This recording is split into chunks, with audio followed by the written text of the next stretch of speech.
ಬಹಳಷ್ಟು ಕಿತ್ತು ತಿನ್ನುವ ಬಡತನ, ಬಹಳಷ್ಟು ಅವಹೇಳನ, ನಮ್ಮ ಬಡತನಕ್ಕೆ ನಾವು ಮಾಡಿಸಿಕೊಂಡ ಅವಮಾನ ಮತ್ತೊಂದು ಇಷ್ಟ ಐತಲ್ಲ, ಅದು ಜಗತ್ತಿನೊಳಗೆ ದಯವಿಟ್ಟು ಯಾರಿಗೂ ಆಗಬಾರ್ದು. ಆ ಭಗವಂತನೊಳಗೆ ಪ್ರಾರ್ಥನೆ ಮಾಡ್ಕೋತೀವಿ ನಾವು.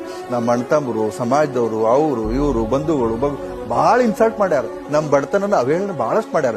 ಈಗ ಎಲ್ಲರೂ ಹೇಳ್ತಾರೆ ನಮ್ಮ ಕಾಕಾವ, ನಮ್ಮ ಇವಾವ ಅಂತ ಬಹಳಷ್ಟು ಮಂದಿ ಎಲ್ಲ ಹೇಳ್ತಾರ. ಅವಾಗ ಯಾರು ಇದ್ದಿಲ್ರಿ, ಬಹಳಷ್ಟು ಇನ್ಸಲ್ಟ್ ಮಾಡಿಸ್ಕೊಂಡೇವಿ, ಉಪವಾಸ ಮಲ್ಕೊಂಡು ಹಂಗೆ ಇದ್ವಿ. ಅದಕ್ಕೆ ಈ ಎಲ್ಲಾ ಬಡತನಕ್ಕೆ ಬರೋಬ್ಬರಿ ಗೂಟ ಹೊಡೆಯುವಂಗ ಒಂದು ಯಾವ್ದಾರ ಉತ್ತರ ಕೊಡ್ಬೇಕಂದ್ರ ಇದಾಗಬೇಕು. ಇದಕ್ಕಿಂತ ಬೇರೆ ಯಾವ್ರ ಆದ್ರ ಉತ್ತರ ಆಗೋದಿಲ್ಲ. ಹಾಗಂದ್ರೆ ಇದಾಗಬೇಕು ಅಂತ ಹೇಳಿ ಬೆನ್ ಹತ್ತಿ ಅಲ್ಲಿಂತ್ರ ಕನಸ್ಕಂಡೆ. PUC ಫಸ್ಟ್ ಇಯರ್ ಆಯ್ತು, ಸೆಕೆಂಡ್ ಇಯರ್ ಆಯ್ತು, ಸೆಕೆಂಡ್ ಇಯರ್ ಫಸ್ಟ್ ಬಂದ ಕೂಡಲೇ ಡಿಗ್ರಿ ಕಾಲೇಜಿಗೆ ಬಂದ್ವಿ.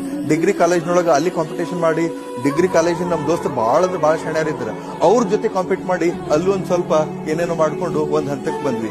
ಆಮೇಲೆ PGಗೆ ಹೋದ್ವಿ. PG ಒಳಗು KCD ಹುಡುಗರು, ಕರ್ನಾಟಕ ಕಾಲೇಜ್ ಧಾರವಾಡದವರು ಬಹಳ ತಮ್ಮನ್ನ ತಾವು ಬಹಳ ಶಾಣ್ಯಾರ ಅಂತ ಹೇಳಿ ಯೂಶುವಲಿ ತಿಳ್ಕೊಂಡಿರ್ತಾರ ಅವರು. ಆದ್ರೆ ಅಲ್ಲಿ ಜೆಂಡಾ ಹಾರಿಸೋರೆಲ್ಲ ಹಳ್ಳಿ ಹುಡುಗರ.